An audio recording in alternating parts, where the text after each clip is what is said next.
Hey guys, Stephanie here live again on Facebook. And today I wanted to talk just a little bit, not too long, about the secret to getting fluent in English. Because in the group that I run on Facebook that has a lot of English speakers in it, or people that are learning English at various levels, most of them are intermediate to advanced. A lot of people comment or ask and say, how can I get more fluent, or I'm struggling with fluency, etc. So I just wanted to go over the secret to getting fluent. But the reality is that there's no one secret. I just titled the video that because people are going to get curious and go, oh, what's the secret? And I have a lot of great advice, but the reality, like I said, is there's not one secret. There's a lot to it. So let's get to it. Anyhow, the first thing is that you have to think about what fluency means. Everyone has a different definition of fluency. So for one person, they think, I'll be fluent when I can speak with a native speaker and feel confident. That's fluency for them. Other people think, I'll be fluent when I can speak English perfectly, which there's no such thing, and I address that all the time. Other people think, I'll be fluent when, etc. So you have to think about what is your definition of fluency? What are you actually trying to achieve? Okay? And go from there. Now, if you're anything like me, my definition of fluency changed over the course of the time that I learned Spanish. I always compare my journey of learning Spanish to your journey of learning English because that's my experience of language learning since I'm a native English speaker. Anyhow, yeah, my definition changed. I don't, how do I even say this? Right now, like, I don't think too much about Spanish. I always have it. It's like something I keep in my pocket, basically. When I need it, it's there. And does that mean that I could get up in front of a live audience and give a professional discussion in Spanish? No, I'd probably have to practice, but I'd have to practice that in English too. Like, I don't know where I was going with that example, but basically to say that it's there, I have it, I use it when I need it, and that's that. So for me, I tell people I'm fluent in Spanish because I can communicate. I can ask, where's the bathroom? I can tell people a story. I can ask for things at a grocery store. I can interact with people. I can interact with kids. So for me, I'm fluent in Spanish, but it took a while for me to give myself permission to say I'm fluent because I had such strict standards. Like I wanted to speak exactly like a native speaker. Excuse me, I still have something in my throat. So I was very hard on myself, and that's why I get when you guys say, oh, I want to speak like a native speaker, because I went through that too. And what I learned is that native Spanish speakers speak differently all over the world. They use all kinds of different vocabulary. Same thing with English speakers. So that's not even a good thing to say, I want to speak like a native speaker. We should just say, I want to feel comfortable when I speak this language. I don't want to feel embarrassed when I use it. Once you can feel confident in a language, you're fluent, basically. That's my definition of fluency, but everyone has to make their own. So with that said, let me go to the next part, the secret to getting fluent. I see there's like viewers like popping in and out. Like if you're there, definitely tell me where you're checking in from. What's your name? Where are you watching from? But anyhow, the secret to fluency is just using the language. It's talking. When I say using the language, I don't mean, writing in English or watching series, or I always go back to the same examples, or just something, not absorbing the language. Okay, there's like absorption of the language, and then there's putting the language back out and actually using it. I don't have a better way of saying that right now. That's all I could come up with. But a lot of time language learners spend too much time absorbing the language, and they really need to just start pushing it back out and using it in daily interaction. Now I know that's difficult because a lot of you guys live in places around the world where there are no native English speakers around, no English speakers in general around, and it gets complicated. So that's why we should all be so thankful that we have the internet, because with the internet, your best friend could be a native English speaker. It's totally possible for you to meet native English speakers online, or they don't even have to be native. Anyone that speaks English. And you could communicate with them daily. There's lots of ways to do this. So the secret to fluency, you really do just have to use the language daily. And to do this, you need a strategy. You can't just, what am I trying to say? Like you can't just keep saying day after day, I want to be fluent, I want to be fluent. Like, what's your strategy, and what's your timeline? When do you want to be fluent by? So put a timeline and create a strategy.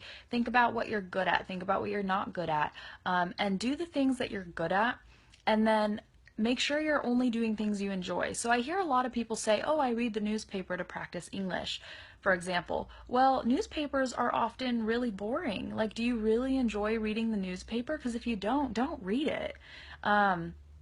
Read a blog about a subject that interests you. Also, because bloggers, they tend to write in a more casual tone, and that's the English you want to learn. You want to learn normal English, okay? You don't want to sound like a news reporter when you're talking to people in English. So that's a little bit of advice. And then accountability is a good one.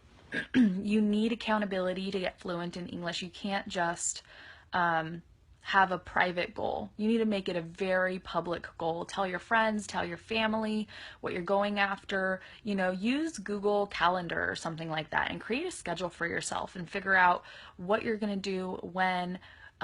Get a partner for yourself or a friend and have weekly scheduled meetups, okay? Maybe even in a group of 3 would be good, because that way everyone keeps everyone else accountable. You really do need accountability to get fluent, especially if you're living in an area where you're pretty isolated, you know.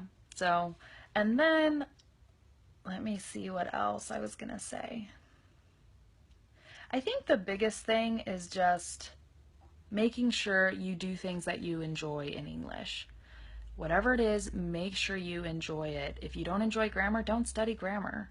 It just, you can study the structure of sentences. You can read in English, read books that you love, that you can't put down, and then that way you absorb the language naturally. Yeah, so a quick story. When I was in Italy with Ren last December, I think, we stayed with some of his relatives, and I speak Spanish and Italian is pretty similar, so I can understand some Italian, but I never had any desire to learn Italian. I love Portuguese, and I've been picking up Portuguese here and there over the last few years, but because I love Portuguese, I've been mentally, if you will, open to the language. And anytime I hear something in Portuguese, I tune in, and I'm like, oh, that's Portuguese. And because I'm receptive, I absorb more. With Italian, I never cared to learn Italian, so every time I heard it, I was like, oh, that's Italian, and I shut down, just because I didn't want to learn the language. But this is what happened when we were in Italy, spending time with Ren's family. All of a sudden, the language became relevant to me, because I'm the kind of person where I like to interact with other people. And it was killing me to have breakfast at the table with the family and not be able to say, this food is delicious, or wow, thank you so much for whatever. And we had already been in Italy for a while because we were traveling a lot. And the entire time, Ren was picking up Italian like crazy. He loves languages. He studies Italian on his own, so he used the opportunity to practice. And I would just be like, all right, Ren, you talk to these people. I have no idea how to ask for these things. You do it. And I was relying on him because we were sort of traveling solo.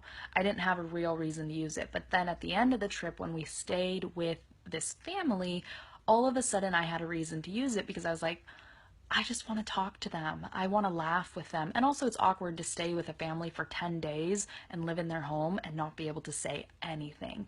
So, what happened? All of a sudden, my mind became open to the language and I started doing things that I enjoyed. I even got hooked on this movie that I saw on TV in Italian, and I understood it magically, a lot of it, because I would pick up context clues from what was going on, and the movie was really interesting.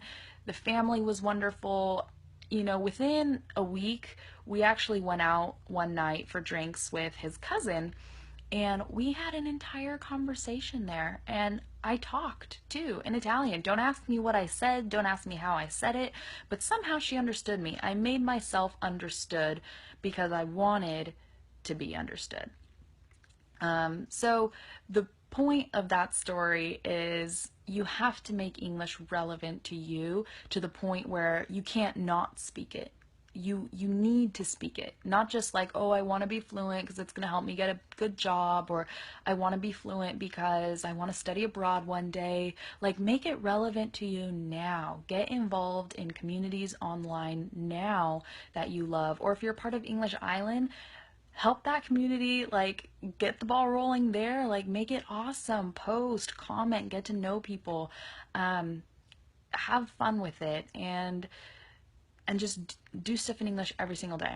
Anyways, I see there's some people watching. Do you guys want to tell me where you're from? Because if not, I'm probably going to end this. It's getting kind of late over here. I'm going to go to bed. But I'd love to know who is watching, what you guys are doing, if you have any questions for me. And today I just kind of rambled. I just wanted to see who would show up. And, I just sort of jotted some notes down right before going live. So it's not like I had anything super prepared. I just wanted to say hey, because I think it's good for you guys to get to know me a little bit more. And this way you guys can practice your listening skills. Anyhow, that's gonna be it, I guess. Any questions, any comments, anything like that? All right, guys, and if you are watching this and you are part of my group, sorry I wasn't in there too much today creating posts because I was just so busy doing other stuff. But anyhow, hopefully I'll be back at it tomorrow. And if you like my page that I'm making and you like seeing these live videos, please like, please share, please let people know what I'm doing, because I definitely want to help as many people as possible get fluent in English and do some awesome things with their lives. Anyhow, that's it. Take care, you guys. Bye-bye.